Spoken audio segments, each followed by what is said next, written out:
Hello, hello, hello. Welcome back, dazzling little tater tots, to another piping hot episode of the Couch Potato Queens, where the shade is sharp, but the wigs are tall, and the opinions, oh baby, they're louder than RuPaul's laugh during the deliberations. I am your deliberator, narrator of nonsense, your glitter-dusted goblin of chaos, Mackenzie. And unfortunately, it looks like I am alone tonight. We were supposed to start at 8. And nobody is answering messages, and it's a holiday weekend, so we're just gonna power on through this thing like we got people here. So we're on episode 4 of RuPaul's Drag Race All Stars 10, and I don't know about y'all, but I absolutely love this episode. It was so much fun seeing some of the queens back. And seeing all of the chaos that we love and adore so much. So we,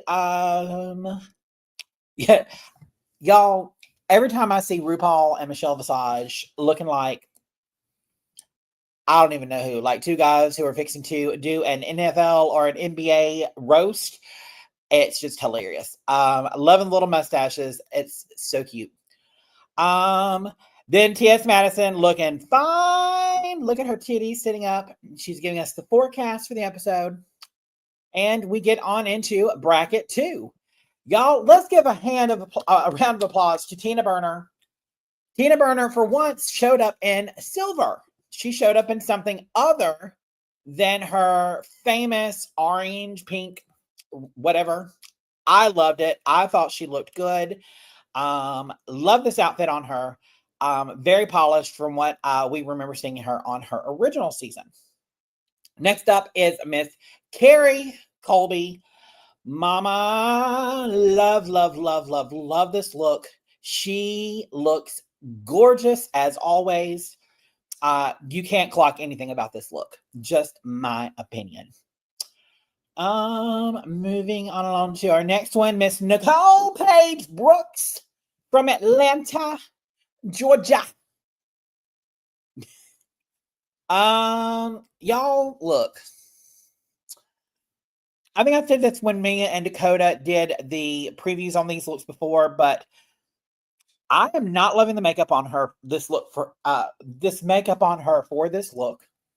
I thought it was a little basic. She's not wearing earrings, but I love the personality and the delusion that is Nicole Paige Brooks from Atlanta, Georgia. We have Mistress Isabel Brooks bringing Texas high horror glamour. Love Mistress's look here. Then we have Miss Lydia Butthole Collins. And we've seen this look from her before. We talked about it before. This was one of her What You Packin' looks that she showed us on her original season. And looks good. Glad to see her back. We'll talk more about that later. And then last but not least, Jorgeous. And I think Jorgeous made history with this latest episode. She is the queen who has been on RuPaul's Drag Race the most. I think she hit 19 episodes, if I remember correctly. Sorry, y'all. I'm tired and I'm stumbling over my words. I just started working. If you didn't know, I was unemployed for the last 5.5 months. I got laid off at my last job. Started a new job this week. So, woo! So I am a little frazzled and tired. Let's see. And if anybody wants to join on and hop in and talk about Drag Race with me, hit me up, message me, and I will send you a link so you can join and we can talk about this. But yes, Jorgeous, love her. Love Jorgeous.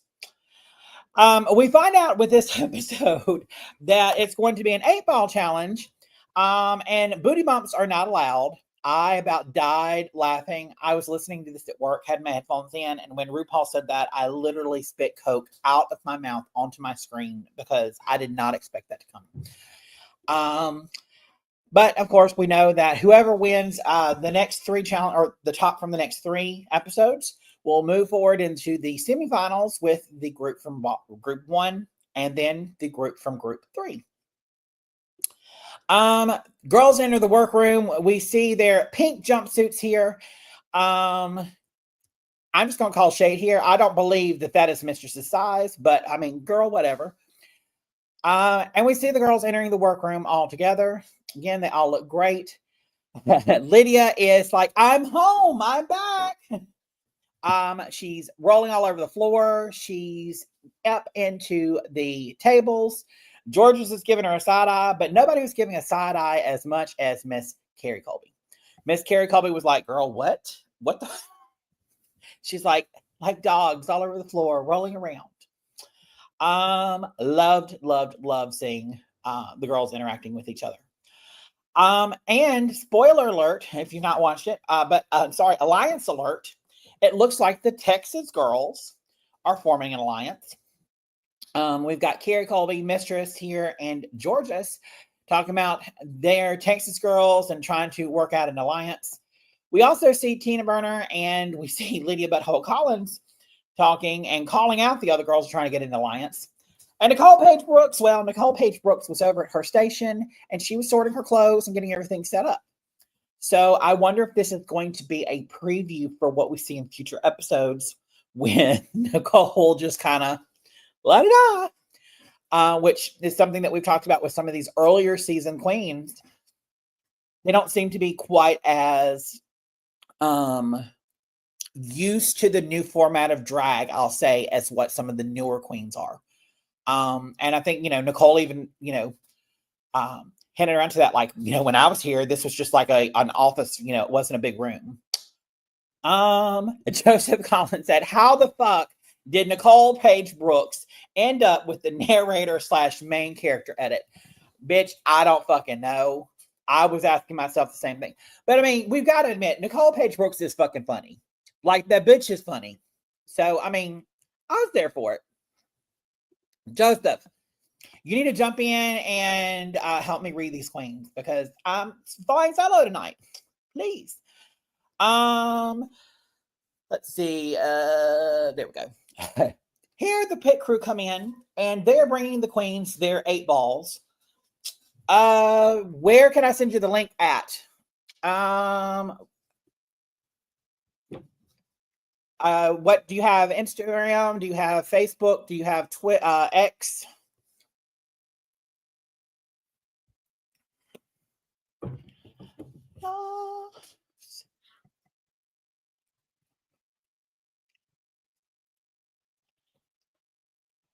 Boop, boop. Didn't I send you the link before? Where did I send you the link? I think I sent it to you on X, didn't I?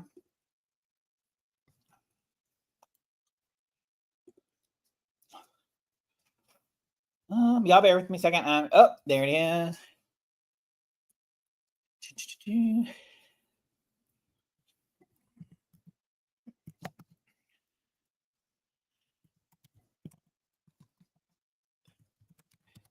Okay, you can delete it. I just copied it.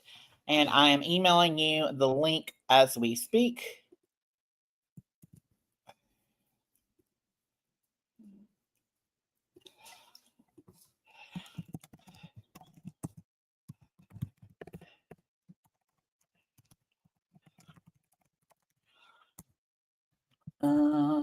There we go. Invite, copy, paste. I just sent it. It's coming from my iCloud account. So you should have it here in just a second.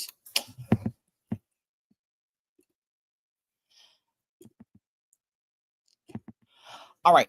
The pit crew come in with their 8 balls, and baby, the pit crew's looking fine as frog hair. As always, Bruno always looks just yummy, yummy, yummy, yummy.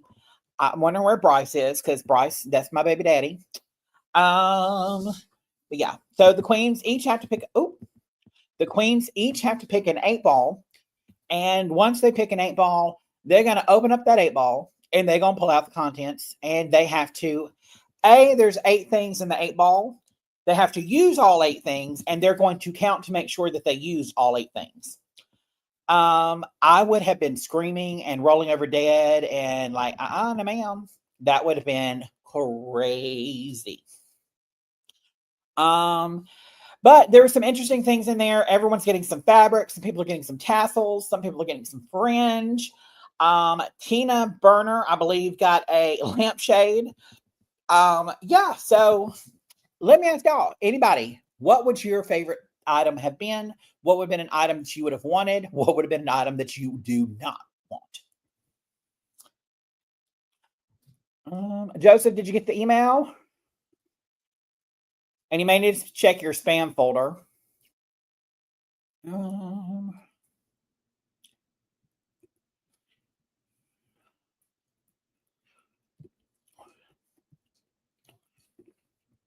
Moving on along while we're waiting for Joseph to jump in, we see Tina Burner calls out Lydia Butthole Collins and says that Lydia made most of her looks, well, all of her looks for her season. And Kerri Colby's like, what? Kerri Colby is giving some of the best one-liners, and I'm loving hearing her back on the screen. I could listen to her talk all day long. I would love it. And yeah, Lydia's just, you know, everyone's starting to look at her, I think, in a different light.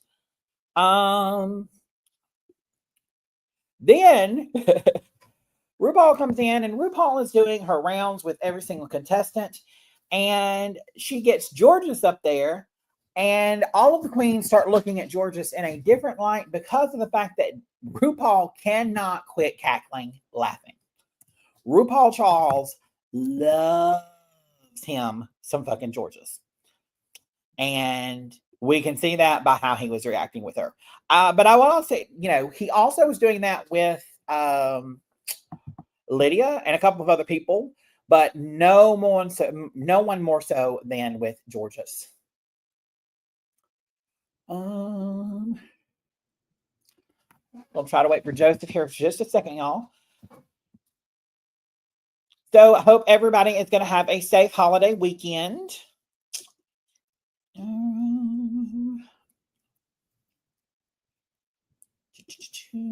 Making sure that this sent. Yep, and let me just check that I put in the right address.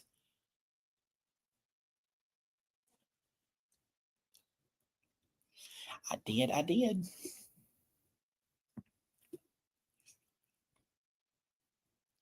You there, Joseph? Daddy?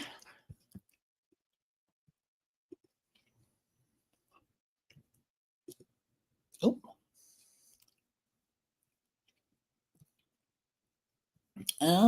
Sorry, y'all, that it's taking us a second to get going here. Also, we have some Brooks family drama. Nicole Brooks throwing shade like she's been bottling it up since 2010. And Mistress Isabel Brooks, who loves to play the puppet master. But when she comes for Tina, she finds herself being dragged by someone who couldn't care less as she lives, dies, lip syncs. Mistress wanted smoke, but Tina didn't even like the match. And I thought that was eye-fucking-conic. Another thing I laughed about was when Nicole was sitting there talking with Lydia Butthole Collins, and Nicole Paige Brooks is like, yes, I started drag in 1995. And Lydia Butthole Collins is like, I was born in 2001. Girl, I almost screamed. That's fucking crazy. Oh, here we go. Hello. Hello, Kenzie. How are you? Good. Oh, I just realized I still have the video game that I was playing, but I have to turn that off in order to get the audio to stop. So, what are you thinking of this season of All Stars so far? How are you liking the format? Okay, so I like the format because everyone gets a shot. When you have groups this small, no one gets what in Survivor they call it the purple edit. Mm-hmm. There are no purple edits. Everyone kind of gets that top 6 feel. So it's really nice to see, like, even Phoenix had more DRs in these episodes than she probably had full on screen time in her season. Like, she was probably seen more in the DR than she was on screen in season 3. And I love how much, like, she was kind of giving fortune telling vibes or telling the future in a way, because she's like, you're gonna need my vote. One of you gonna need it to move forward. And Aja respected her elders. Aja did exactly what she was taught to do, which is you do not sit here and underestimate these older queens. You know, Aja comes from a culture with house mothers. Like Yes. you don't you give them what they're due. Give them their dues. Give them their props. I will say though, the only thing I and I think I said it at the beginning of the episode, the only thing that worries me with the format is it's taking these older queens a little bit more time to get their footing because they've been out of it for so long. Because like I Nicole, call bullshit. The only reason is it's really not. Nicole knows she's not a sewer, but the second she found out who the guest judge was, she went back to her hotel room, changed her whole design, and said, "What is the last Instagram post that this person had?" And just built her outfit around that. yeah, So she's playing the game. Like yeah, she may not have won, but she definitely like she was never going to win a design challenge. yeah. But Who are she your definitely top stood up. three? Who are your tops out of this whole bracket? Not the episode, but like coming into this bracket. Oh, coming into this bracket, it was Nicole because Nicole won the press tour. Mm-hmm. That was the only reason why I was like, she was not when they announced the cast, she was not in my top at all. I was like, oh Lord, because Nicole Paige Brooks was a read, just like just her name was a read in an all-star season. But no, when she came out and she did that. Also Lydia, just because she's able to, she's kind of got that double-edged sword of I'm just coming back and I didn't have a lot of time to prepare, but also like I'm also fresh on the judge's mind and I know how much Rue likes saying butthole, so I'm just going to play into it. Yep. Third is Mistress. Mistress just is the main character other than Nicole. It's Mistress and Nicole are the two main characters of this arc. So honestly, though, I'm surprised Nicole is outperforming for me Mistress right now. That's because like Nicole Shade comes from love. And all that other stuff. Yeah. Nicole Shade comes from love. Like she's shading you like a real old queen would. Whereas Mistress is an insult comic like Rickles, but she doesn't quite have the polish on her insult comedy yet. That like Rickles knew when to pull it back. Yeah. Bianca Del Rio knows when to pull it back. Oh God, who was the other in Lisa Lampanelli knows when to pull it back. Yeah. Those are the only three insult comics that I can think of that would be relevant to like a drag situation. Joan Rivers kind of knew when to pull it back too. You know, not as much, but she would toe the line and go a little bit over, and then look at it and be like, you know. Oh no, she'd say the joke and then she'd like insult the audience for cringing at it, and then they'd laugh again. So she just there was no line for her.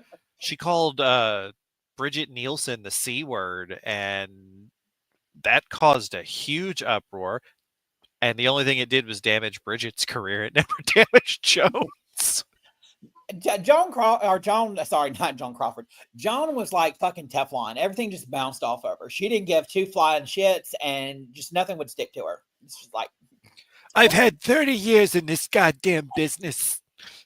30 years. Love her. What do you think of Jorgeous and RuPaul's moment? And Jorgeous showing everybody why she should be worried. Everybody should be worried because RuPaul just eats. She could go out there and eat a bowl of cereal, and RuPaul would die over himself laughing. Jorgeous is talented. Jorgeous is charming. Jorgeous is everything. She's not very good at a lot of the things that happen on Drag Race, but she's very good at Drag Race. Yeah. She's very good at. You don't have to be good at challenges. You just have to be good at making Rue laugh. Yeah, she is good at television. Mm-hmm. Like Mistress is good at television. Nicole, that's why my biggest worry for Lydia, and for Tina Burner in particular is Nicole's good television, Mistress is good television, and Jorgeous is fantastic television. I don't know how you survive because the three most. Like the three best queens for television out of the last bracket were who made it, and it was Irene, Bosco, and Aja. All three of them will, and so, but I don't have a problem with that. And it's not there's not a lot of shade or riggery. They didn't hand them an 8-ball and say you're stuck with this crap. It was picked at random. Like this, everything seems fair. There's like not a lot of riggery. Yeah.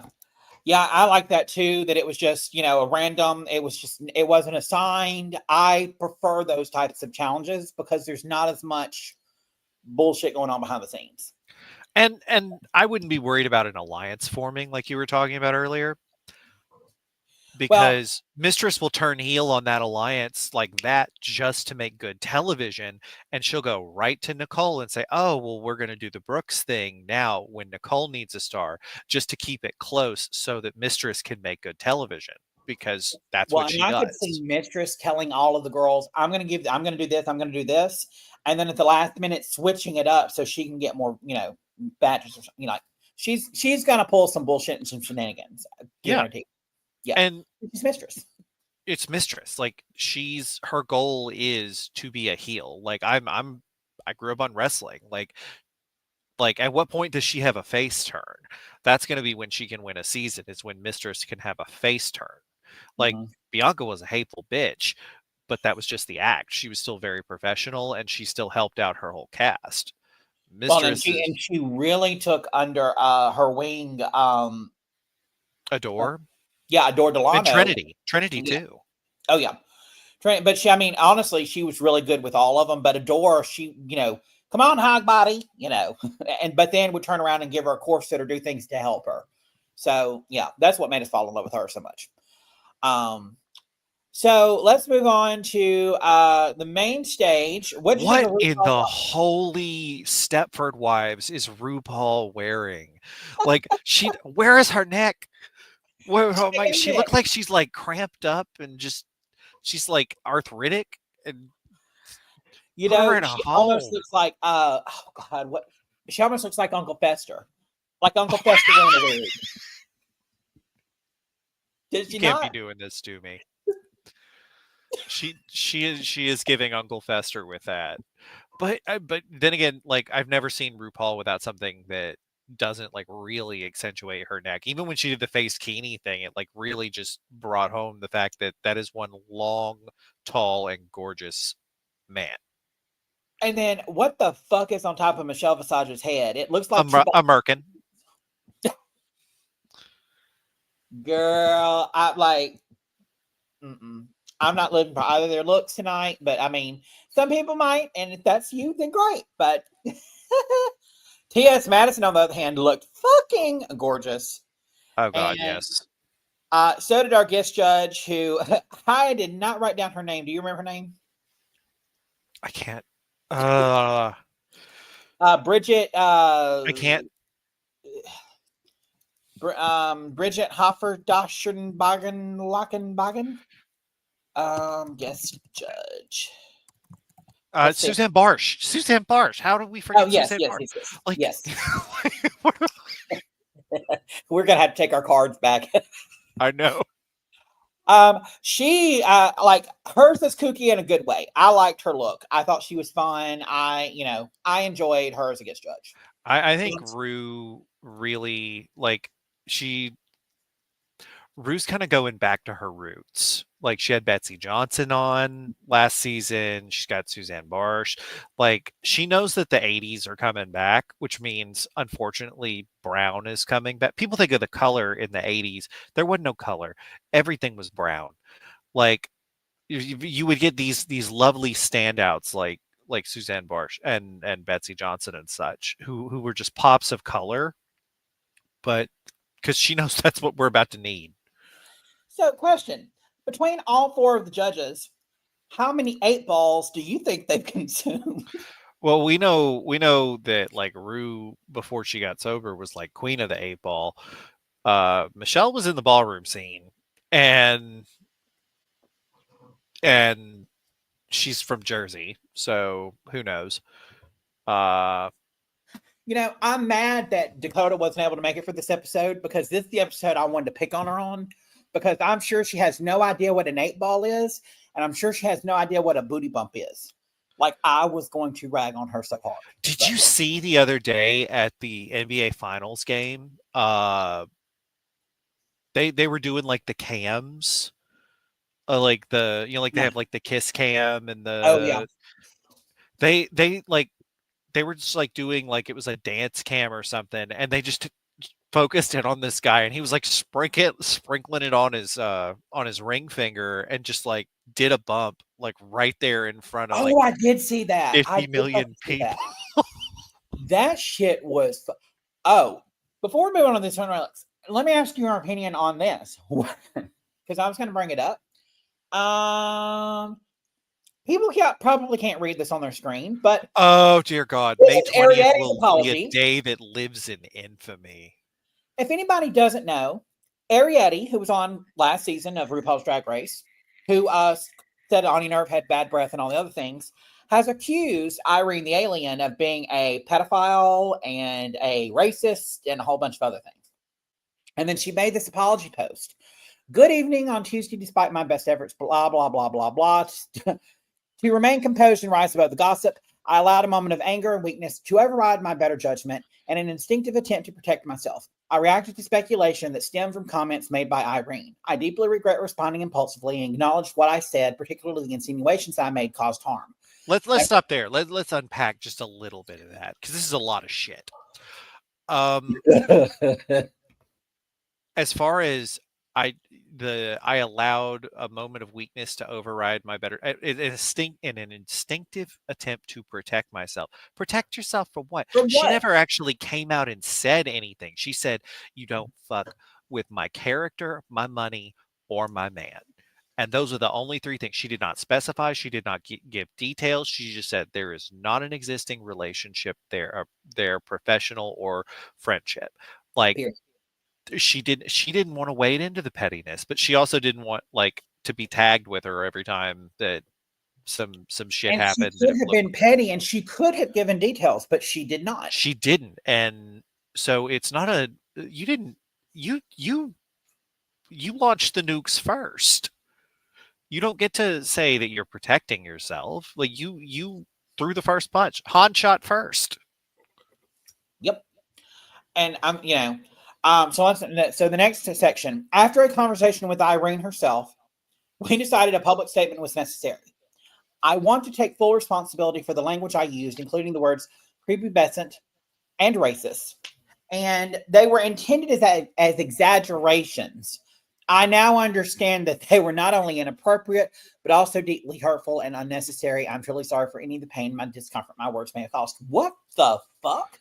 There's something called defamation per se, and that means on its face. And anytime there is an accusation of sexual misconduct and it's defamation, you basically don't even have to prove intent. You just have to prove it was an untrue statement.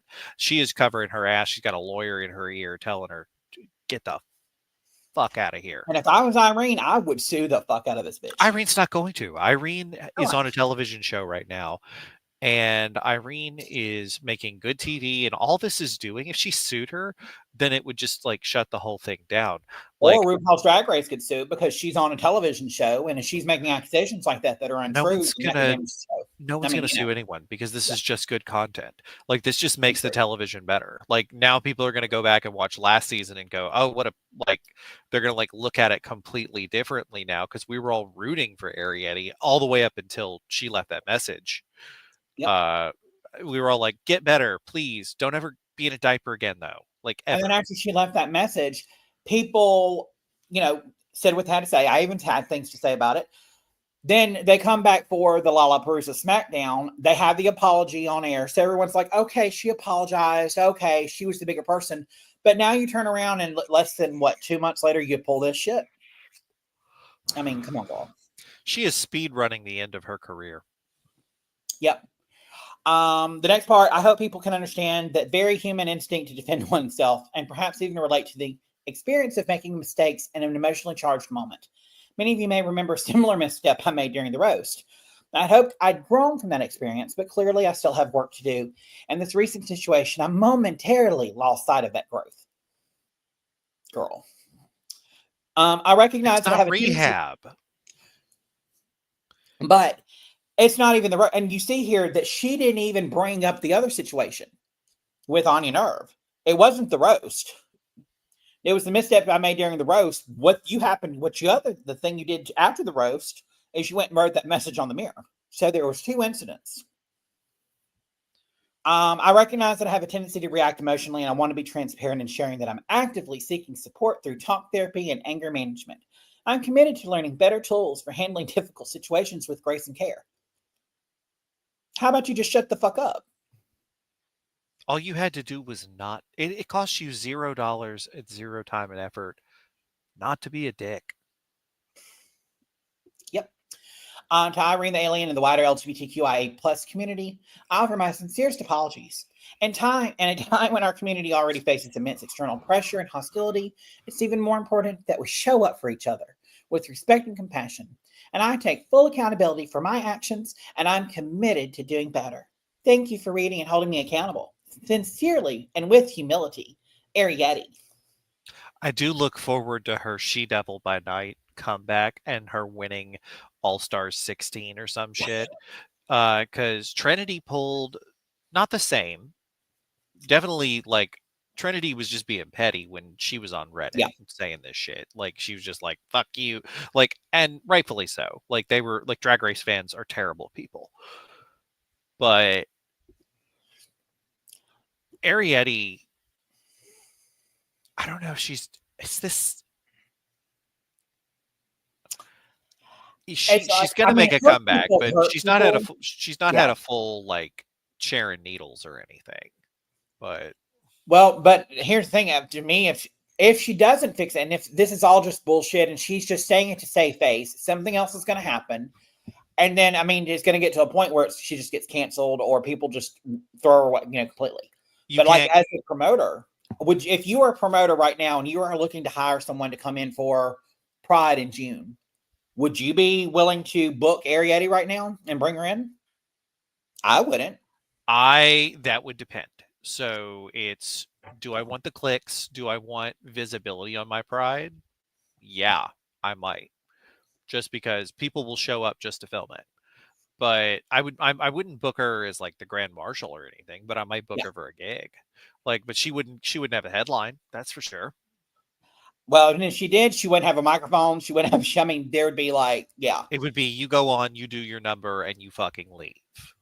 Because my word would be, you book her after everything, and then she goes and opens her mouth and says something else, and then you're the Pride or your organization that booked this queen, knowing she was, she's just. But I mean, she doesn't have very many more get out of jail free cards before her get out of jail free card is going to be. Mary says she has a bad reputation in Seattle. Now, granted, everything that I've said is just bullshit that I've said on TikTok. That's why I think and that I've seen all over Twitter. Like, she could just be covering her ass to keep from getting sued. That's what pretty much everyone seems to think. But also, she could be genuine and sincere. I don't know. I don't live in Arietti's head, and after seeing her Snatch game, I really don't want to live in Arietti's head. Mary also said, either stand on your nonsense or zip it. I agree, Mary, completely. And then she also said, Arietti told us who she was, and I believed her. Ben said, Kenzie, aren't you glad you don't watch Survivor? Girl, we are in the trenches. Oh my God, Ben, don't even start. Like, oh, it's bad. Like, we're all just like praying that like let's get rid of season 48, 49 and head straight to season 50 with the returnees. All these new people, let me just say something. If they bring back Elizabeth Hasselbeck, please, I want to watch that bitch suffer so bad. Please do it. You just took the words out of my mouth. I hope they do, because I want to watch. And I hope, God, I wish they could bring Rosie O'Donnell on. I will say, Hasselbeck had absolutely the roughest season of Survivor. Like, without a doubt, I would say Australian Outback was the hardest season of Survivor that's ever been filmed. They had that flood. Tina was on a log getting the rice, like, almost died. I watched that season of Australian Survivor. I watched up until what was the one right after Australian Survivor? Africa? Yeah, that's the one I stopped watching. Okay, well, Marquesas was good. I mean, it really, really, really got good, like, when they when they introduced the concept of the idol, but then they overdid it. Like just having the one idol in the game where it was like a hidden immunity idol, that was fun. And then Ben said Elizabeth and Amanda Kimmel got dropped yesterday and it's bad. Well, no, girl, season 50 is a mess. Horrible. I'm sorry. I actually might watch season 50 because it's going to be some of the best of it. I don't know. I feel like once you watch so many people come in and they're newbies to it, and there's a few that dominate and there's a few that suck. I would rather watch people that really dominate the game come in and all play together and like, yeah. It's like the traders. It's like why we enjoy the traders. It's people who are all dominant personalities in whatever show they're in. Yep, exactly. Let's jump back over to Drag Race. What you think of Jorgeous's look? The colors are perfect. Like the colors are spot on. Like that shade, it's giving Mardi Gras with that shade of yellow, that golden yellow, and that dark purple. But with that said, where's the rest of it? Yeah. Well, and I love her makeup here. Her makeup is gorgeous, but I hate this hair. So do the judges, and it's okay. Like it's a design challenge. You're not always going to have a wig that goes with whatever you're designing. And I don't think you should have to design around a wig. I think sometimes you just put on an ugly, I mean, Monet Exchange, you put on a pussycat wig and go out there in the most stunning thing ever. Yep.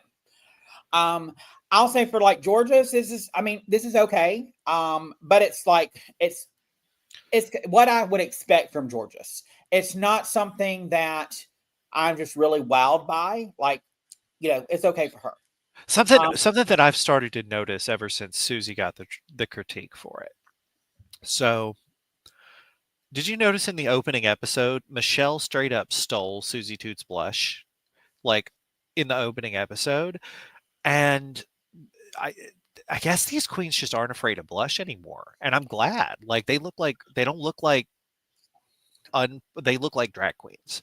Yep. Like they look like what I am used to seeing. Yep. And that her blush here is the perfect. It looks good. Yeah, but yeah, I feel like it was a combination of Susie Toot and Acacia Forgot after this last season that Michelle kind of stole a little bit of both of them. It's not as crazy as Acacia's. And I say stole in the best way possible. Like they made it okay to wear blush on Drag Race again. Completely agree. For this look, I'm going to give it a popcorn pass. Just because with this being All Stars and this being, you've only got 3 episodes. I really, really, really want to see you come out there with something that's just fucking amazing. And it's a meh for me. It's a popcorn pass. Yep. Let's see. Mary said Tina was on the top. Let that sink in. Oh, we didn't even get into Tina and Mistress yet. We go get into that in a minute, Mary. But you're right. You're right. I mean, next up we have Miss Kerri Colby. What you think? Oh, I'm mopping it. Like the way it's I don't like the bottom. I'd mop it for the top alone. And that hair, like stunning. And her mug is always just perfect. There we go. Mop it. Yep, I agree.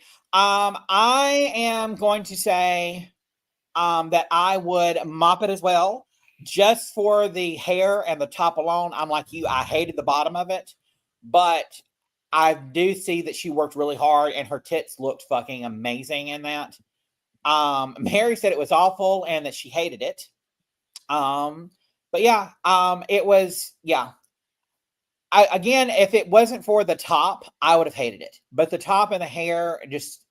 But all we're ever going to remember is this shot right here on the left. Like we're going to forget about the rest. We're going to look at this and think, "Oh my God, remember when she braided that?" Yep. Well, but to be quite honest, we're really not going to even remember any of this compared to what some of the other queens did. Yeah, that's true. Next up we have Miss Butthole Collins. I don't want to mop it because God, like I said, the 80s, but yeah, this to me, it's like she said, I'm gonna redo my Betsy Johnson look and have a and do it better. Yep. The challenge where I sent Corey home, yeah, no, this was great. Mop it every day of the week. I completely agree. I would also mop this. It was 80s. It was honestly, she reminded me a lot of Acacia Forgot with this, with the hair, with the blush, with the whole, It's you know, almost a mullet. It really is almost a yeah. mullet, but in the Which I best mean way is 80s possible. down, 80s boot. Yeah, I mean, mullets are back. Mary said, "What is this? Does RuPaul told them to do swimsuits and I missed it?" No, RuPaul gave them all 8 items and 8 balls, and they had to use all 8 items. And so some of them, I mean, they just made what they could, and some of them, could make stuff. Some of them couldn't. I like what they did here, though. So normally Yes. a ball is 3 looks in Drag Race, at least. Yep. They knew what group they were getting into, and they knew to only give them 1 look because they wanted to save all of that time that they would normally spend walking down that runway for Mistress and Nicole and Tina just shading the fuck out of each other. Like, they knew exactly what they were doing. Like, Yeah. one of the better produced episodes of the season, Completely agree. and they knew not to give them 3 looks because they knew Mistress was going to pull some shit. When they all opened their shit up and Nicole Paige Brooks got the clear bath mat, I was like, fuck, I wish Mistress had gotten that ball. Oh my god, yes. She'd have made a mask out of it. Yeah. And Mary says Acacia is not a compliment. Yeah, but for some reason with this challenge, it's that's fine. I feel like because it's not like it's a normal ball, like you were just saying. It's just I bet unconventional. you it was in the production meetings, it was a normal ball till they announced who the group was going to be, and then they're like, maybe it's just a regular design challenge. We'll call it a ball. Moving on, we have Mistress Isabel Brooks. I'll go ahead and start with this one. This was my slay of the day. I fucking love this look. Good for her. And it's more than I would have been because I wouldn't have been able to sew or hot glue my way out of a hot paper bag. What do you think? I'm definitely mopping it, like, for sure. Like, and she picked just the perfect hair. That Tina Turner hair from the 80s, just Yep. absolutely. She's the only queen that I think, except no, Tina got the wig right too. Tina Burner, that is. Like, they did it right, and Yeah. I'm glad. I like this. The purse, like the little witchy, like I'm like the witch of the season is here. The way she lined that with the shiny blue fabric, like the Yes. fact that she had to point that out, but not only she had to point it out, but not in a like I hit it way, but in a way it's like, hey, I created like a whole new color scheme that you wouldn't have picked up on. You'd have thought it was one piece of fabric. Like, Yes. Yep. stunning. Yeah.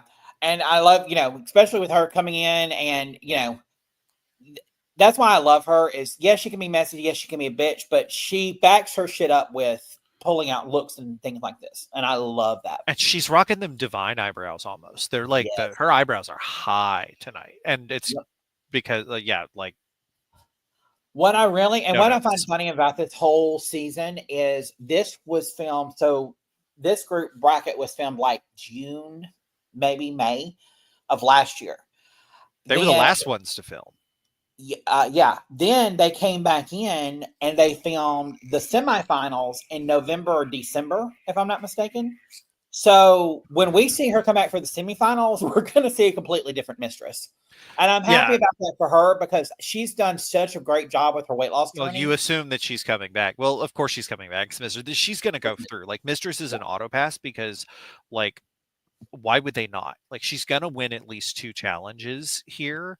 Yeah. So even then, like, even if there's a tie, RuPaul's picking Mistress in the tie because, like, she's just the best television. So Mistress is an auto pass through. There are really only 2 slots available. Well, but even if they don't, I think they will all be there for the ball pull. So I think if she doesn't get in, she'll be there for the ball pull for the final episode. But I think all the queens come back for the finale.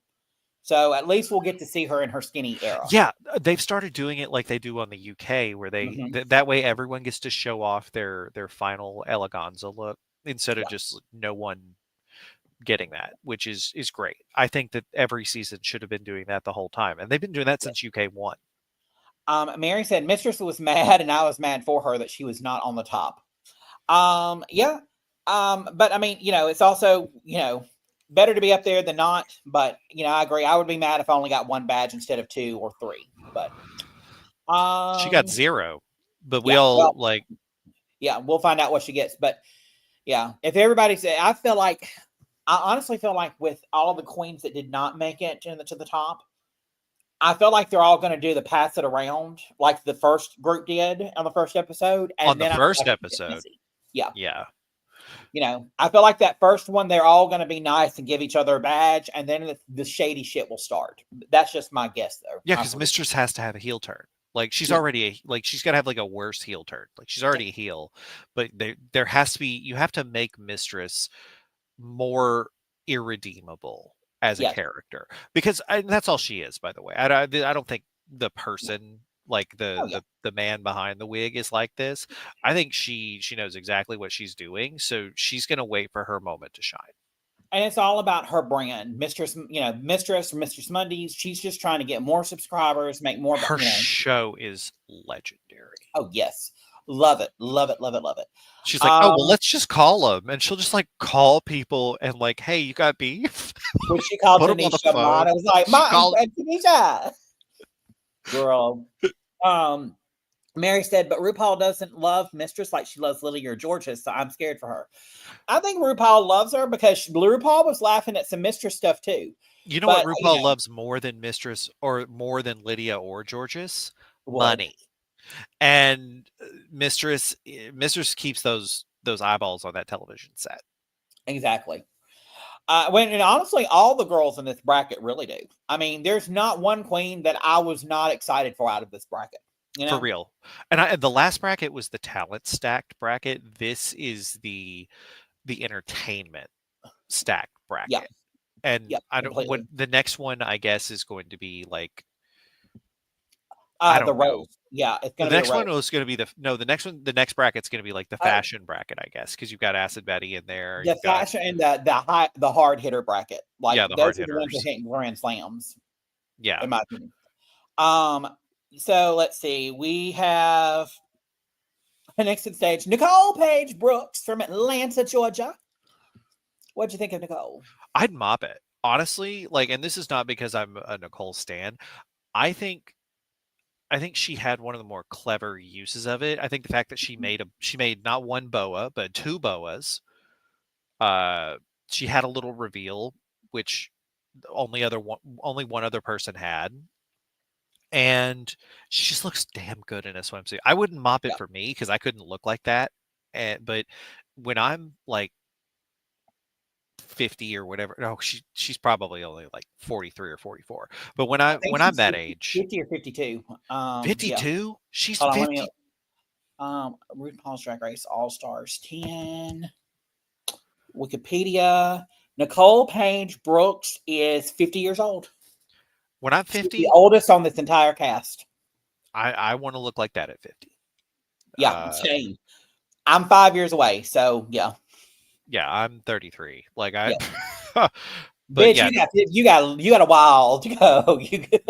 I'd mop it. Like, honestly, like, just because of how good she looks in it. She picked a clear heel. And there's very few ways to tastefully use a clear heel, and she found it because she picked that light blue. She picked all of these neon colors. Yeah. I'm torn between 2. And the research she did in it is just that worth it alone. Yeah, for the research in it, I'm gonna mop it. So I was gonna almost give it a popcorn pass because I love Nicole. I've met Nicole. She is the sweetest person you will ever meet in your entire life. She is a entertainer all the way through. But girl, this wig, I did not like this wig. She said this is her smallest hair. And this is still Girl, like not this ain't a pussycat. So if this is her smallest hair, I want to see what her bigger hair looks like. I wish she would have worn her bigger hair because like it needed something for like the proportions. Like I needed something big and elaborate if she was going to wear something teeny tiny like this. And I just wish there were more stars bouncing off. I get it was difficult to do, but and I would have loved to know how much time they actually had to do this challenge. But I'm going to say I'd I be would. willing to say that they were probably more time crunched than the other groups because they were going last. And it's like, okay, wrap it up. Yep. So next group we have Miss Tina Burner. This is my sleigh. I'm sorry. Like I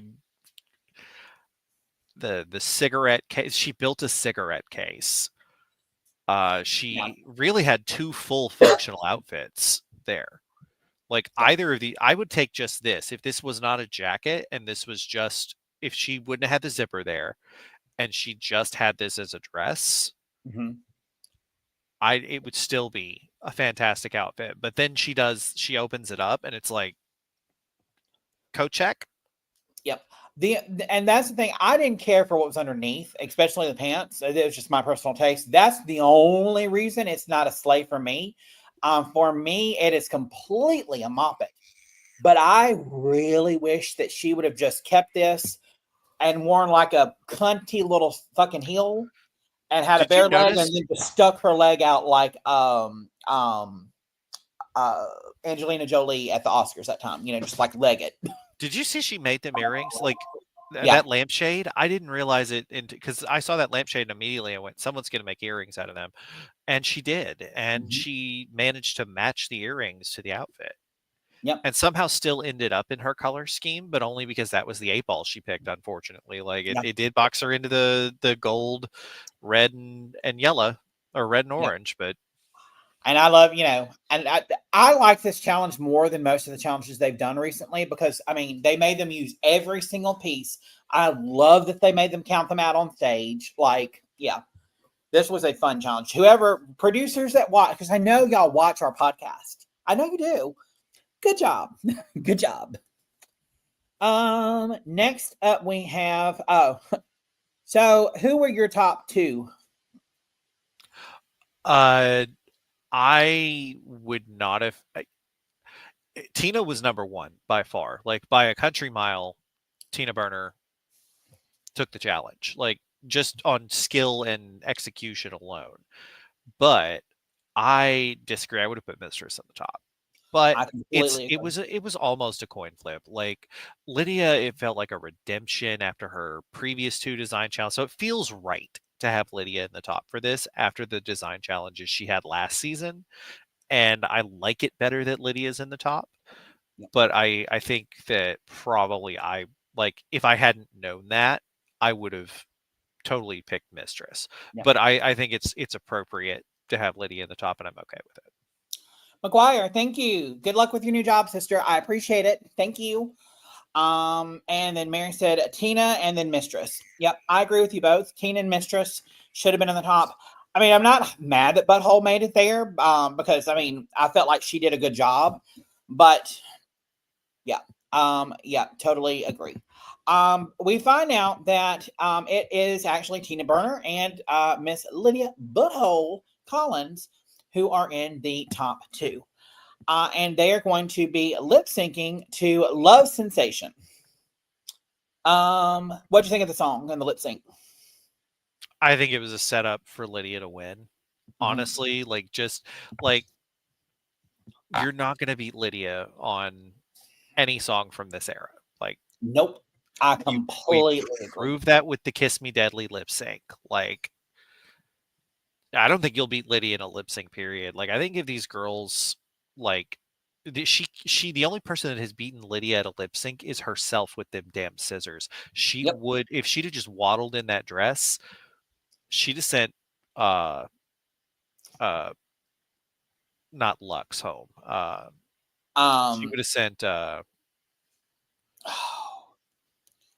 was it? No, it wasn't. Lana Jarret. She'd have sent Lana home. Yes.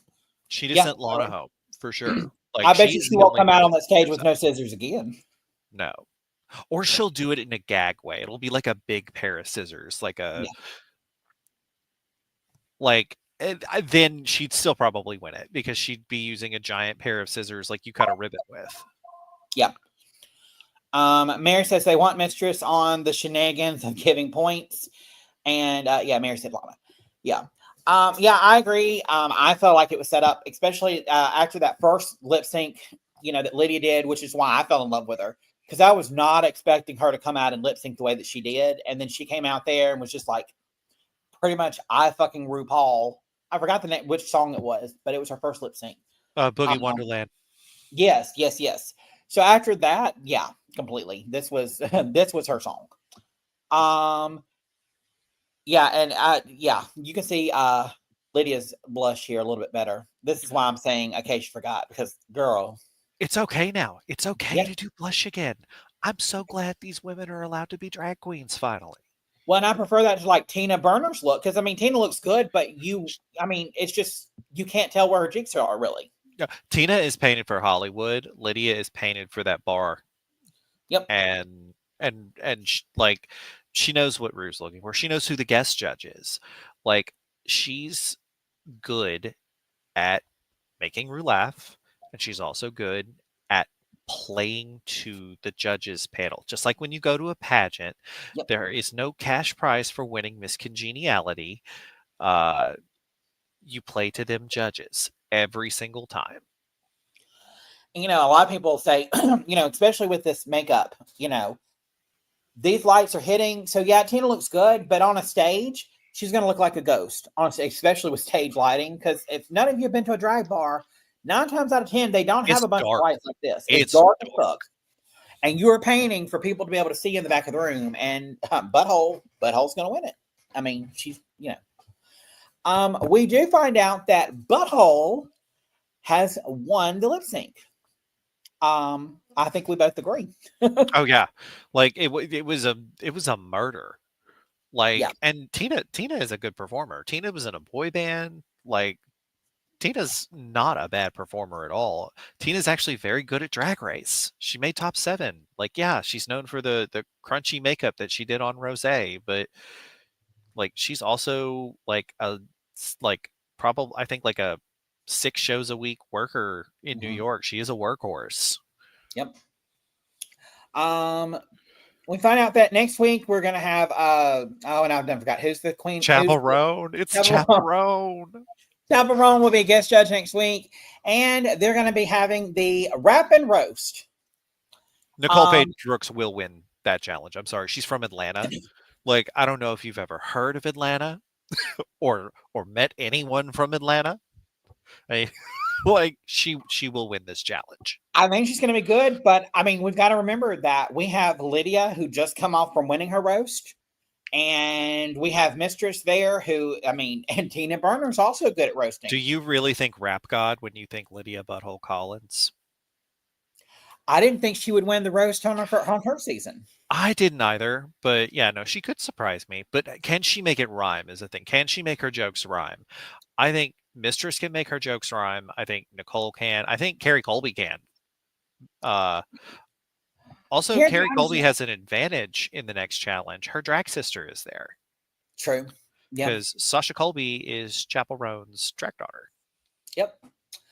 So, reverse that. I'm loving the guest judges this season. Like, there's real stars. Yep. I hope whoever gets Cynthia Erivo and Ariana Grande are going to be pissed if they got that episode and nobody else did. We've had Kate Beckinsale. What did you think about that last week? Oh my god, it was perfect. Yes. We get Sarah Michelle Gellar at some point this season too. Mm-hmm. And spoiler alert for anybody that doesn't know, they're remaking Buffy, and she's going to be in it, and they just cast a Slayer, so that's why. Good. That's gonna be good. Everyone who comes on Drag Race has a promotion or has something that that's about to come out. Yep. I think here's my theory. I think that and I hope that they don't save him for UK Drag Race. I think next season we get Joe Locke for sure. Like if we don't get Joe Locke for UK, he will be on the US version, and that'll mean like another Marvel project is coming out. So I'm really hoping that we get Britney Spears in a future season, just because Brittany's done. Brittany's done. Let her I know. rest. I want her to come out. I want her to have her because she made up. There was something saying that she might be doing some music again just for her. But I would love to see her come and be able to have fun. That's what I want to see for Britney. I want to see her come out and have fun. But I'm surprised we haven't had Diana Ross on yet. We just had her daughter on this last season. I don't think Ru could hold it together if they got Diana Ross. I don't think that is actually possible. I think Ru would have give her an award, because what did they give? They might give her like they did Liza. You're right. Yep. I think RuPaul would shit himself. I'm surprised they were able to get Liza. Like, you know how hard it is to book Liza? Yep. Mary said Rihanna, please. So. No, we're talking about legends. Rihanna is still an active person. Liza's not active anymore. You know who I want to see? I would love to see Missy Elliott. Oh my God. I used to tear up some Missy Elliott back in the day. Love me some Missy Elliott. Love. So let's take a look at while I got you and see what you think.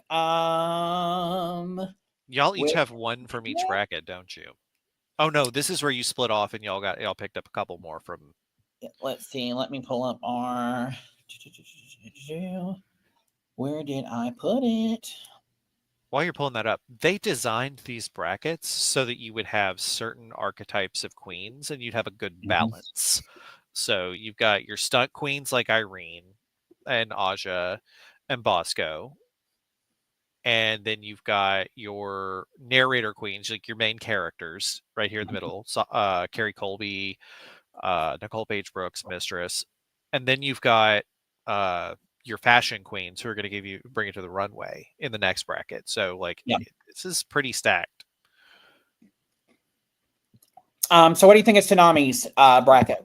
I think Tsunami has the best. She's got Bosco and Acid Betty. That's enough. That's enough. Like, I was so mad she got Bosco. It's going to be 5 more weeks before we get to see Bosco's tits again. I'm so disappointed. Well, if you want to watch them, all you've got to do is go on to Wild Presents and watch the RuPaul's Drag Race Live Untucked. And she's on season 2 of that, and you see her tits up close and personal. Oh, we've all seen them now. Like, I'm just saying, like, she made lesbians like Drag Race. Yep. Sure did. Let's see. Here's Dakota's bracket.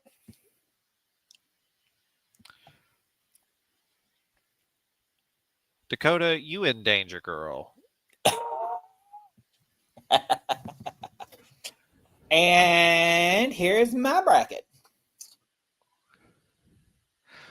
Oh, you've got Mistress, you've got Tina, you've got Irene. Yeah, no, you're pretty stacked. I think the only reason I think Dakota's in danger is because I think she may be the only one that gets like 2 through. Because I think we already know that Deja's out. I don't think Ginger's going to make it. I really don't. I feel like Ginger's going to make it on hers. I hope she does. We know I hope she does, but I think either Cynthia Lee Fontaine or Nicole will make it through. I was just say, like, Cynthia Lee Fontaine, I don't think is going to make it through. That doesn't mean she's not talented. It just means they have a pretty stacked cast this year. And I have no doubt in my mind that Nicole will make it through because she is the narrator. Like, that is Aja was the narrator of the previous bracket, made it straight through. Nicole was the narrator of this bracket. She'll make it through. And I'd be willing to bet Acid Betty's the narrator of the next bracket.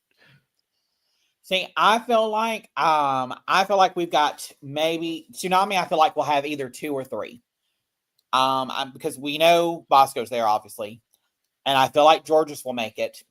But I only see, with the other girls, I only see one of the purple making it. I don't see all 3. Yeah, she picked heavy from the purple group. Yep. And Alyssa Hunter, absolutely stunning. Could absolutely do it. But Acid Betty is like a shoe-in. Acid Betty is the mistress of this group, of the Yep. purple group. Yep. And let's see. Hold on. Let's see. What are their? It's just like when we saw this bracket, we all knew Aja was going through. Aja was the like. Yeah. So we've got this group had a ball. The next one is a roast, and then their last challenge for group 2 is going to be a rusical. For group 3, their first one will be a ball. Their second one is going to be a remix, and their third challenge will be an acting challenge. So for that, if they do a rusical, Jorgeous could do well. Jorgeous could do really well in a rusical. She won the last rusical she was in. But what I'm looking about is that group 3 though, with having a ball, so you're gonna have to do a design, a singing, and then an acting challenge. And that's the only reason I'm worried about Alyssa, is because with Alyssa English not being as primary her first language, I worry about her for that one. They have done so much better since probably about season 5.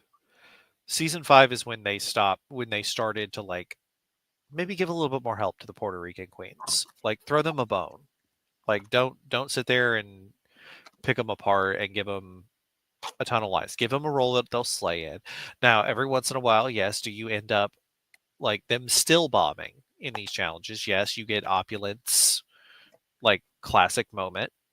Not just she's not Puerto Rican, but an ESL queen. Right. And if they're going to cast them, then why not give them an interpreter or someone that can help them keep up? Is what because if you had a queen that was hearing impaired, I'm sure you would have someone there helping sign. Are you really going to tell Nikki Doll she can't keep up? Well, yeah, no. These people have egos. Like I wouldn't. They know what they signed up for. I would just prefer they not be treated by the cast like they are. That is a cast thing. The cast is expecting too much, and they're not accommodating. Notice how you didn't get that with Roxy Andrews. You didn't, because she's from Miami. She's like, okay, we'll work on this. Like, she didn't sit there and shade all over Lanesha Sparks. Yep. So who are your top 3 that you're rooting, not from this bracket, but out of the entire cast? Who do you want to see in the finale, and who do you want to see out of those top 3? Who do you want to see win? Okay, I'm rooting for. I'm going to pick one from each bracket, and it is Aja, Nicole Paige Brooks, and then Acid Betty. Like, I think that would make a phenomenal top 3, and I think those are your narrators. I like people who make good television without being absolute dicks. Yep. Like Mistress is a step too far to me. Give me Nicole. She's them lovable reads. She's still mother. She's still going to take care of you and defend you, but she's going to read you to filth. Yeah. Yep. I would say if I had to pick one, and I'm not even going to go based off of the brackets of who I have. Honestly, Bosco. That coffin, that was just so perfect. Yeah, I'm still thinking about that coffin. Love it. I'm torn between Jorgeous and Kerri Colby. I'm going to go with Jorgeous just because I feel like for them to have brought her back a third time and to bring her back right after her original season, I feel like it's almost like they're setting her up for a win. And I feel like they're really trying to get a Latin queen in as a winner. That's just, I don't know. I have no proof. We haven't had a Latin queen as a winner since Bianca. Yeah. And then from the third bracket, I'm going to say Diabetes. Like, Oh, God. Oh, I realized what the third bracket is. The third bracket is your shady bracket. Or no, it really is. Like most of these people were villains on their season. Like I think Cynthia Lee Fontaine is the only person that wasn't somewhat of a villain on their season. Well, Denali really wasn't a villain on her season. She wasn't on long enough, really. I forget Denali's even in this bracket. I'll be real. Alyssa Hunter. Alyssa Hunter went second, And I wouldn't call Ginger men. She was in part of the Britter, the old lady, the Britter, but she got the villain edit. Yeah.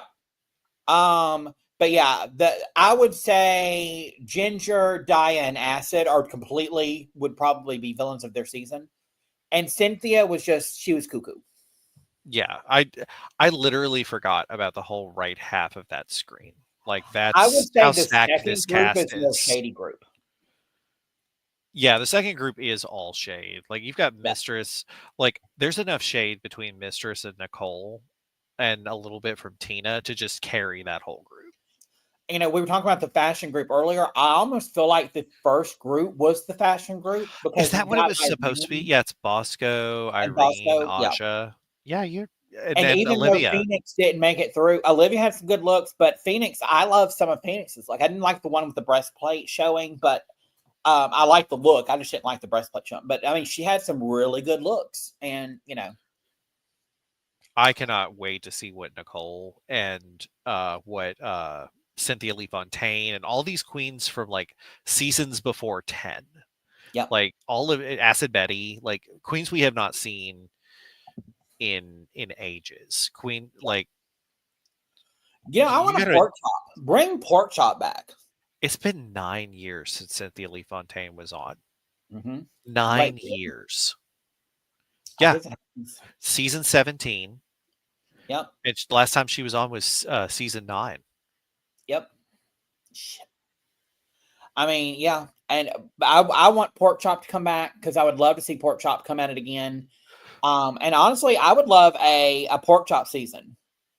There's a lot of good pork chops. James Mansfield, Irene, yep. Like, and you could also do like an all-star, like or an international thing, like if they went out and they were the first on an international season. Joe Black. Oh my God, if they could. Joe Black is a legend in the cabaret world. Yeah.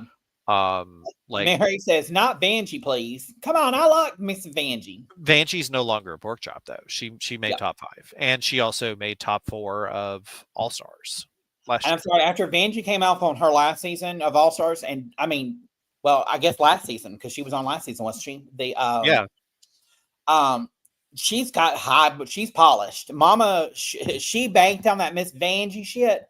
And Mama got coin, and Mama's got some great outfits and great costumes. So, like, did you notice the glow up between like the package? She showed off her package that she brought to season 10, and it wasn't hardly nothing. And then she like even though we only saw it for one episode, like she showed off like what she brought, and it wasn't shit. And then like she showed up, even the difference between season 10 and season 11 when she came back, she capitalized. She is good at branding. Vanjie is a brand. You want to talk about a glow up though? Kahana Montrese. Holy crap. That bitch looks fucking good. Like, and if y'all have not watched it yet, you should really go to Wild Presents, watch the 100th or what was it, the 1,000 whatever episode of Drag Race Live, the Vegas show, and they do a behind the scenes thing about that. But then they also have the untucked version of that where they talk to the queens after they come off the stage of performing, and she was in one of the episodes on that. But that bitch, I'm waiting for her to come out and want some hormones. I am waiting on. I've been thinking about it. Like, people say it's just a dumb reality show, and yes, it is. At the end of the day, it is trash reality television at its finest. Yeah. But there are people on here that are like have real careers now. Like, not that drag isn't a real career, but like I'm talking about like they have mainstreamed it. Jinx Monsoon, Trixie Mattel, like Kimchi's makeup is at Walgreens. Yeah. Yep. You know, Courtney Act. Courtney Act was, you know, mainstream before she was likely to be mainstream. She won Big Brother too, so there was that. Yep, and Australian American Idol and all of that stuff. Australian Idol, I guess, whatever it's called. Yeah. But yeah. Well, thank you so much for coming on. I appreciate having you. It was fun not to have to do this by myself. I appreciate you too. And if you ever need anything, you just give me a holler. Oh, completely. And anytime you want to come on and talk shit and let us know. And we will be back for Big Brother starting in July. And we will be doing our exit interviews again. So we're excited about that. I'm ready for the traders to come back. I am like missing. I feel like we should get a regular season with regular people every year and then get celebrity traders, like reality stars. Like, give us the British version where it's all newbies, they've never played before, and then give us like the cutthroat, like the traders. In fact, you could just book Claudia Winkleman for the regular version and just have Claudia host that and then let Alan host the celebrity version. Did you hear about the rumored cast for the next traders? Gemma is a fat C word is imprinted in my mind. It is like I'm going to have Gemma as a fat cunt on my gravestone. Like it will be on my tombstone. You're not going to have it tattooed on your lower back as a tramp stamp? No. Yeah, I mean, her in New York being on the same season is going to be amazing. And especially the RuPaul's Drag Race girls that are rumored. Like, oh, did we? It's Monet, I believe, and Jujubee, isn't it? Or is it someone I've else? heard Bianca and Jujubee. There's no way they got Bianca. I've heard Bianca. Bianca is probably going to be better at traders than Bob. And that's saying something. Bob was good at the traders. Yeah. Well, and I felt like, Bianca will be enough to be I don't know. Bianca did an interview, Mary, where she said that she would do it. So yeah. Yeah, no, she has said she'd do it, but everyone says they'll do it, but would they really? Well, if the coin's right, I feel like they would. I mean, and the coin is right. Like you think about it, they're not there for the prize money. They're there for the exposure and the stipend, and the stipend is apparently huge. Yeah, they have a good stipend from what I hear, and but outside of that, I really want another. I want another all-winner season. Maybe not right now, but I want to bring in some queens from other franchises because I just want to Lawrence Chaney. Give me Lawrence Chaney all day. Fuck yes. Yes. Oh, she's doing Vegas right now. Like RuPaul loves Lawrence Chaney. Lawrence Chaney. Give me. It reminds me of Fat Bastard whenever she says a lot of the things, from. Let's not do a winter season. Let's do a runners-up season. That way, it's all bit. We can bring Raven back. We can bring. Then Raven can win. Raven. Well, no, I think if we did a runners-up season, that they would have to invite Lavoie back because I think even Rue, that was a tough decision. That almost should have been a double crowning. The last UK season was the last UK season. I think the reason we liked it is because it was just season 6. It really was just season 6 US. It was Lavoie as Bianca and Kyron is Adore, except this time Adore won, which is fine. But I would love to see the runners-up season, and especially with just Raven's fun TV to watch. Manila's and we have Jujubee would be on there. Manila. Yep. Well, Jeremy Kerri wouldn't come back, but Chad Michaels might. Well, Chad Michaels has already won, so technically now she's not That's true. Yeah. But you could bring then Latrice would be the runner-up in that case. Well, I'm trying to think who else has made the final. Adore Delano. Victoria Scone. Victoria Scone is a runner-up. Yep. There's a lot of really, really good runners up. Brooklyn Heights is a runner-up. Well, oh my God, the gag. She the Pangina of it all. Mm-hmm. Yep.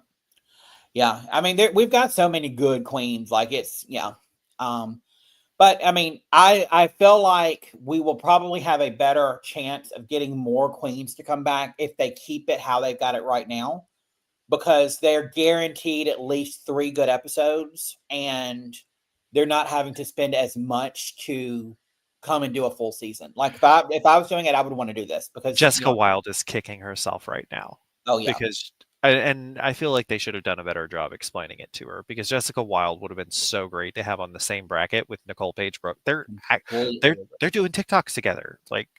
Like I saw like 2 of them earlier today. Like that's you forget those are season 2 sisters. Holy crap, that was And 16 that's years another ago. reason that we love Nicole Paige Brooks is because she's giving us all the tea and screw having a non-disclosure agreement. I'm just I gonna. think that's why I'm loving her so much is because she don't give a fuck.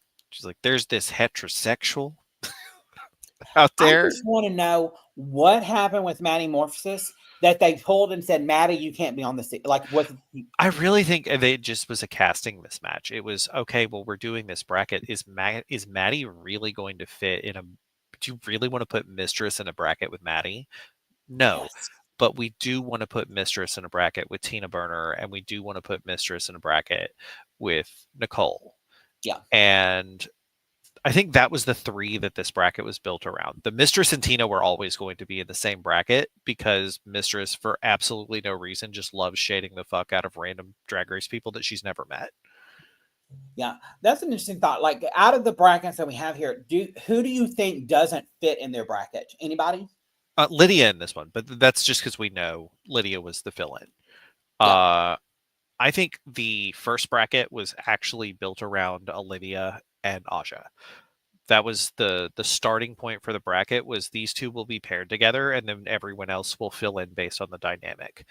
This one, the bottom one, the bracket is built around the 2 in the center. It is built around Diabetti and Acid Betty, and it's going to be pick a side yep, because they are both yes, very, very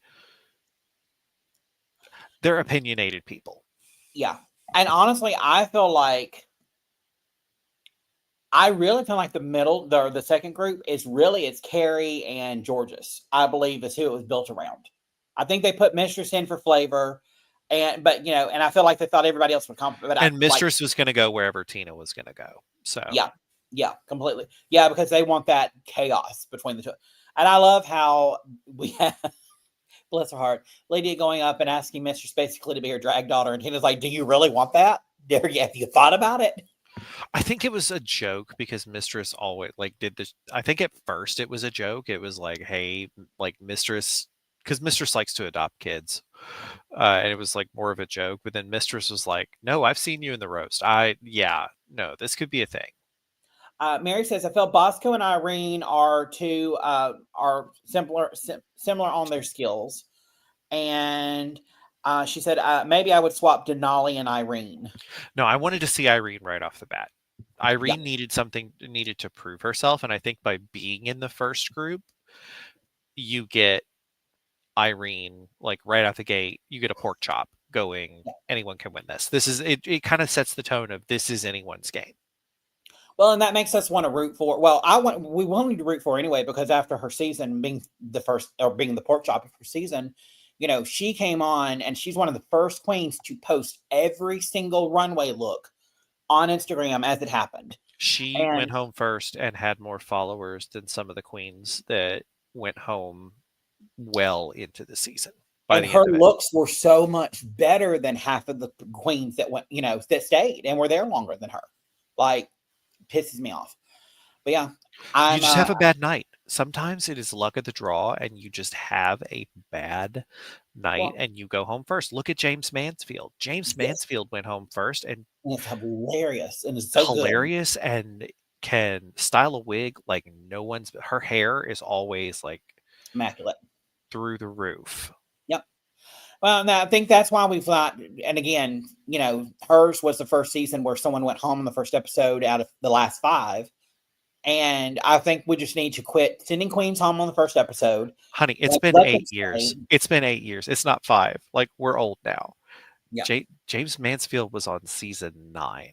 I I'm know. still coming to grips and coming to terms with this. Yeah, I can't believe it's been going this long. But hey, they're doing something right. If they are 17 years in, and they're still going strong with all these franchises, we can love to hate them, but we I love don't them. hate him. I have a little bit of fatigue. Like I was like I didn't watch uh the big one, the World Stars or whatever it was with Where I what's wait. the one?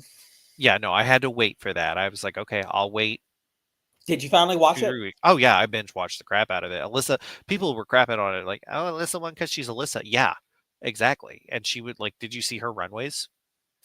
I do feel like it's a little unfair because she did come into it with the US money, with being on that US platform. She had more money to spend and it showed, but some of the other queens could have still come out. They still come out with good looks. But I mean, when you've got an LED screen outfit that lights up, and it's hard to beat that. Yeah, no, it was. But she has a brand, but so does Le Grand Dame. Jean Paul Gaultier designed that and gave it to her. Yep. Like it was global all stars. It was not a global flop. It was a very good season to watch. It was fun to watch. Yeah, a lot of people didn't like one or wanted to hate on it, but I think it was just honestly, I think it was right after last season, everything, and it was just too much. There was just it was too much all at once. We had Drag Race fatigue at the time. But yeah, Tessa Testicle was great. Then you've got Queen Kong, Kitty Scott Claus. That was the other one. Kitty had good money. Her her glow up was real, and she's lost all that weight too. Looks amazing. Like by she the looked way, amazing before, but congrats to Mistress. Even in the season, like she hadn't lost all of her weight like she has now, but Mistress like lost a ton of it before this season as well. You can tell just like in the silhouette. Like she's still a big girl, a very big girl, but you could tell like she was already starting that weight loss journey. You know who I want to see Mistress in a season with? And Tina Burner? Nelania. Oh dear Christ. I want to watch Nelania cry because they be so mean to me and I don't understand why. I'm a beautiful lady. Well, these new girls cannot like it's like, did you watch season 2? Do you not remember? Bitch, I will whoop your ass. Bitch, I am from Chicago. Like I'm from Chicago. Yes, honey. That's why I wish they would. I know why they don't, but I really wish they would bring back the more alcohol rules so that we could just watch them get. Because I mean, come on. That's why we got Jujubee and her iconic lip for sync Black Velvet.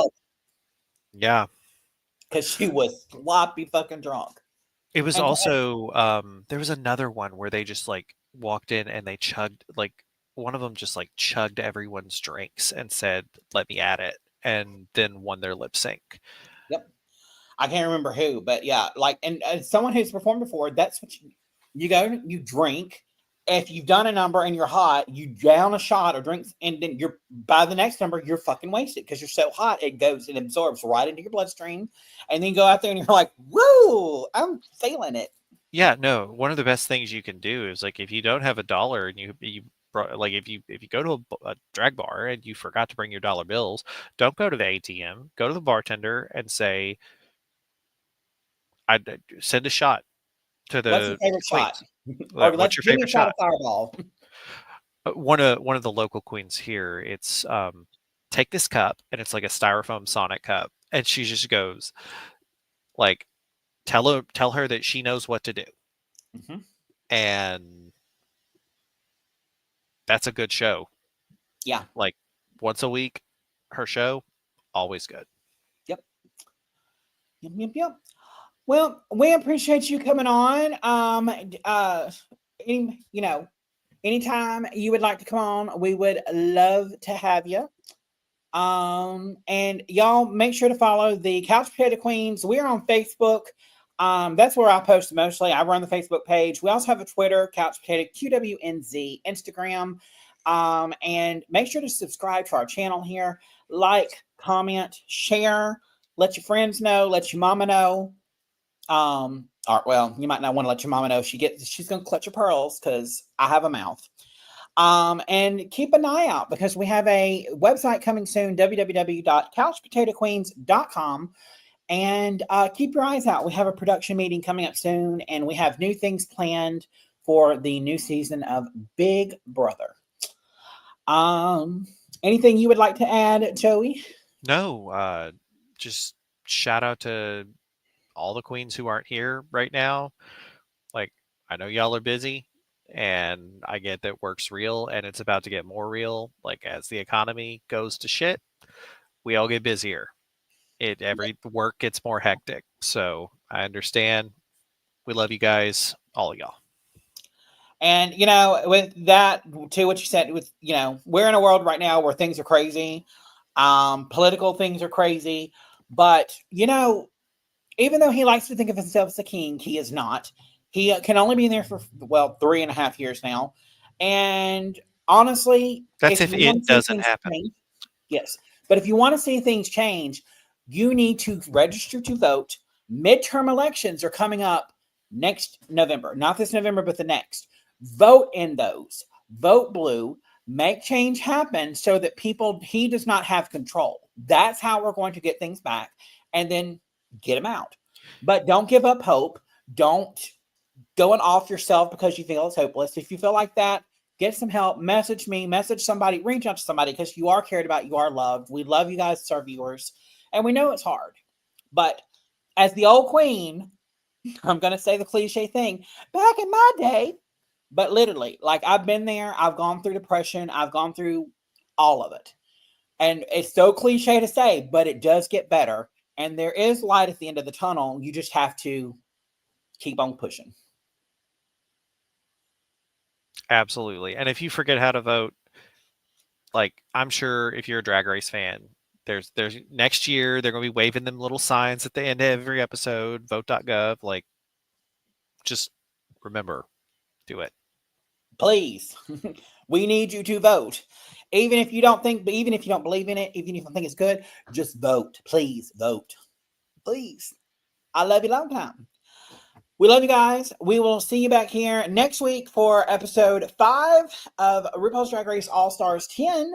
And until then, stay safe, stay shady. Bye. And where's the button? There it is.